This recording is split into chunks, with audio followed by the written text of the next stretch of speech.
Duty থেকে ফেরার পর দুজনে মিলে রেডি হয়ে গেছি। এখন বাজে প্রায় 7টা মতো। তো এখন যাচ্ছি কিছু গ্রসারি জিনিস কিনতে। আর নিচে এসে দেখি চুঙ্কু পুঙ্কু দাঁড়িয়ে রয়েছে, তো ওদেরকে একটু বিস্কুট খাইয়ে দিল।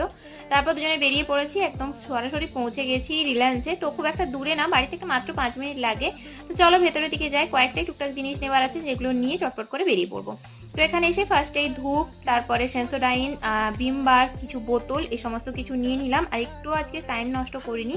তারপর দাঁড়িয়ে গেছি বিলিং এর লাইনে, প্রচন্ড লাইন ছিল। আমার আগে দেখতেই পাচ্ছ কতগুলো পেটি রয়েছে, সেগুলো সমস্ত বিলিং হওয়ার পর ফাইনালি আমারও বিলিংটা হয়ে গেল। তো এখন চলে এসেছি মেড প্লাসে, কয়েকটা ওষুধ নেব। দেন ওখান থেকে সরাসরি চলে এলাম ফুচকার দোকানে, মানে পাড়ার ফুচকার দোকানে। অনেকদিন ফুচকা খাওয়া হয়নি, তাই ওখান থেকে একটু ফুচকা নিয়ে নিলাম। আর আজকে যেহেতু সাউথ আফ্রিকা ইন্ডিয়ার ফাইনাল খেলা রয়েছে, তাই দীপ প্রচন্ড তাড়াহুড়ো করছিল।